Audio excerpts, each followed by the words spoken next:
नमस्कार मित्रांनो, स्वागत आहे तुमचं मोहन मुंडे प्रहार या युट्यूब चॅनलमध्ये। मित्रांनो, आज आपण बोलणार आहोत दिव्यांग शेतकऱ्याबाबत। आणि दिव्यांग शेतकऱ्याबाबत म्हणजे त्याच्या योजनेबाबत आपण बोलणार आहोत। 5 लाख ते 50 लाखापर्यंत जे कर्ज आहे त्याबाबत आपण बोलणार आहोत।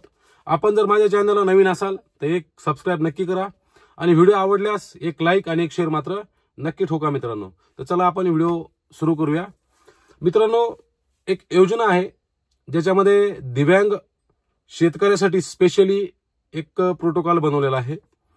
जर तुम्ही दिव्यांग असाल आणि तुमच्या नावावर शेती असेल आणि तुम्ही जर शेती करत असाल तर तुमच्यासाठी स्पेशली एक योजना मी तुम्हाला सांगतो। मी तुम्हाला योजनेची माहिती देणार आहे। आपण जाऊन त्याची चौकशी करावी, फॉलोअप घ्यावा आणि त्याचा अर्ज सादर करावा आणि ह्या योजनेचा आपण लाभ घ्यावा मित्रांनो। तर चला आपण व्हिडिओला सुरुवात करूया। योजनेची माहिती तुम्हाला मी व्यवस्थित या व्हिडिओमध्ये सगळी देणार आहे, त्यामुळे आपण व्हिडिओ स्किप न करता व्यवस्थित पूर्ण बघावा। आणि जर तुम्ही दिव्यांग असाल आणि तुम्ही जर शेतकरी नसाल मित्रांनो तर दिव्यांगाचा जो ग्रुप असेल, दिव्यांगाचा इंस्टाग्राम असेल तर आपण तिकडे हा व्हिडिओ शेअर करावा, जेणेकरून आपला दिव्यांग बांधव म्हणजे आपला मित्र कुठेतरी एक शेती डेव्हलप करण्यासाठी, शेतीला खर्च लावण्यासाठी त्याला ही मदत मिळेल मित्रांनो। तर चला आपण सुरुवात करूया। दिव्यांग शेतकऱ्यासाठी कृषी संजीवनी व्हॉरिकल्चर योजना आहे मित्रांनो। या योजनेचे तुम्हाला पूर्ण फायदे आणि निकष मी सांगणार आहे। तर आपण पेन आणि वही लिहून, एक कागद आपल्याकडे असेल तर आपण लिहिण्यास सुरुवात करावी, आणि जर नसेल तर आपण व्हिडिओ स्टेप बाय स्टेप बघून लिहूनही घेऊ शकता। तर आपण सुरुवात करूया। याच्यासाठी लागणारे आपण पहिले तर सुरुवात निकषशी करूया, नंतर आपण त्याचे लागणारे कागदपत्र जे आहे त्याची सुरुवात करूया। तर मित्रांनो, चला सुरुवात करतोय, व्हिडिओला स्टार्ट करूया। सगळ्यात पहिले तर प्रकल्प मर्यादा ही लागते आपल्याला त्या व्यवसायासाठी सुरू करण्यासाठी। रुपये 10 लाखापर्यंत आपल्याला कर्ज घ्यायचं असेल तर त्याचा प्रकल्प आपल्याला अहवाल घ्यावा लागतो मित्रांनो। याच्यामध्ये जो लाभार्थी आहे, लाभार्थ्याचा सहभाग 5% आहे मित्रांनो। राज्य महामंडळाचा सहभाग याच्यामध्ये 5% आहे मित्रांनो, आणि राष्ट्रीय महामंडळाचा सहभाग याच्यामध्ये 90% आहे मित्रांनो। म्हणजे जो लाभार्थी आहे त्या लाभार्थ्याला फक्त 5% लोन मंजूर झाल्यानंतर फक्त 5% भरायचे आहेत। बाकीचा 95% सहभाग हा राज्य सरकार आणि केंद्र सरकार देणार आहे मित्रांनो। आता याचा वार्षिक व्याजदर किती आहे याच्यावर आपण बोलणार। जर पुरुष शेतकरी दिव्यांग असेल आणि त्याच्या नावावर शेती असेल त्याचा व्याजदर 6% आहे मित्रांनो। आणि जर हेच व्याजदर आणि हीच जर जमीन समजा महिलाच्या नावावर असेल आणि ती महिला दिव्यांग असेल तर महिलासाठी 5% व्याजदर आहे मित्रांनो। म्हणजे 1% महिलासाठी कमी आहे। तर मग आपल्याला लोन कितीपर्यंत भेटतं आणि काय भेटतं हे तुम्हाला सांगतो। आपल्याला 5 लाखापासून तर 50 लाखापर्यंत याची मर्यादा आहे। मग आपल्याला किती लोन घ्यायचं आहे याचा प्रोजेक्ट आपण स्वतः तयार करायचा आहे।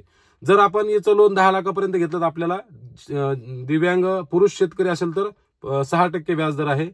आणि तेच व्याजदर जर आपण 10 लाखाच्या पुढे जर घेतलं कर्ज तर आपल्याला 60% याचा व्याजदर आहे। आणि विशेष म्हणजे याची जी परतफेड आहे मित्रांनो ही 5 वर्षे आहे। 5 वर्षापर्यंत आपण याची परतफेड करू शकतो।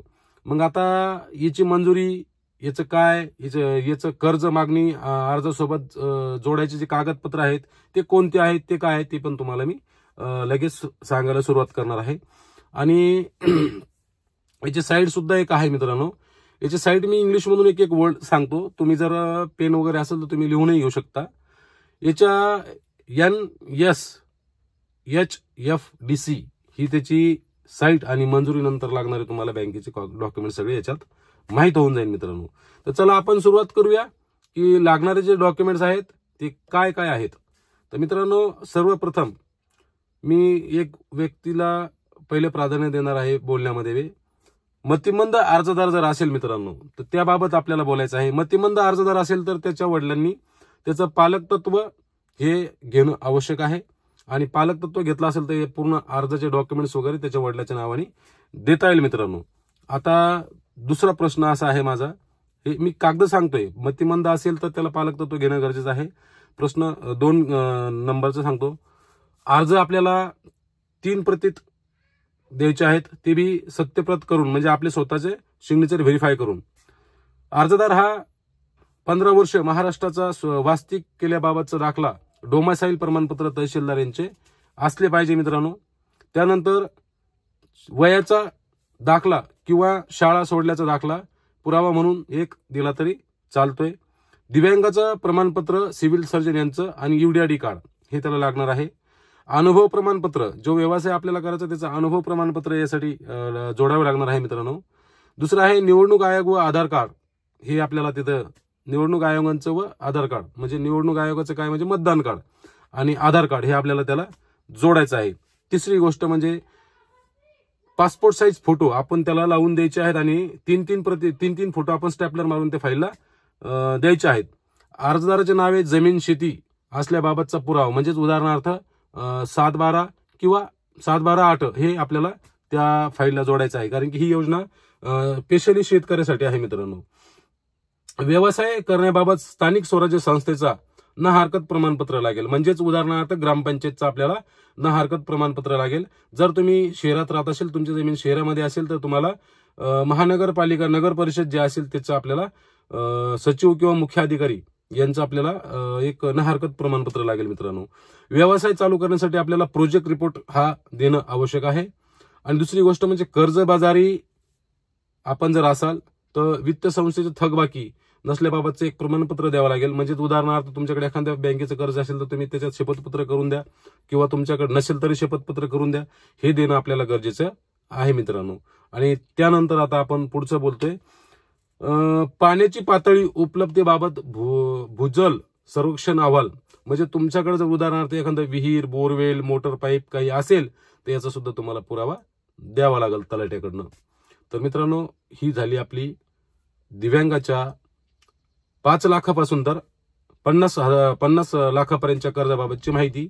त्याच्यामध्ये आपण हे पण सांगितलंय व्याजदर किती, महिलेला किती प्राधान्य आहे, मतिमंद दिव्यांगाला किती प्राधान्य आहे, हे सर्व आपण त्याच्यामध्ये सांगितलेलं आहे मित्रांनो. आणि असेच आपल्याला नवीन आणि रोज एक दिव्यांगाची माहिती पाहिजे असेल आणि इतरही कोणती आपल्याला शेतकऱ्याबाबत, वयोवृद्ध असेल, प्रशासकीय कोणतीही माहिती जर आपल्याला लागत असेल तर इथून पुढे आपल्या युट्यूब चॅनल आपण एक सबस्क्राईब नक्की करावं, जेणेकरून आपल्याकडे रोज नवीन माहिती येईल. तर मित्रांनो, माझी इंस्टाग्रामला मोहन मुंडे 007 या नावाने आयडी आहे, तिथे आपण फॉलो करू शकता. फेसबुकला मोहन शेषराव मुंडे प्रहार या नावाने माझी फेसबुक आयडी आहे, आपण तिथेही एक फॉलो करू शकता. आणि युट्यूबला तर हा व्हिडिओ आपण बघतच आहात, त्यामुळे इथे एक सबस्क्राईब करून जा मित्रांनो. आणि शेवटला व्हिडिओ आवडल्यास एक लाईक आणि एक कमेंट आणि एक शेअर नक्की ठोकून जा मित्रांनो. धन्यवाद.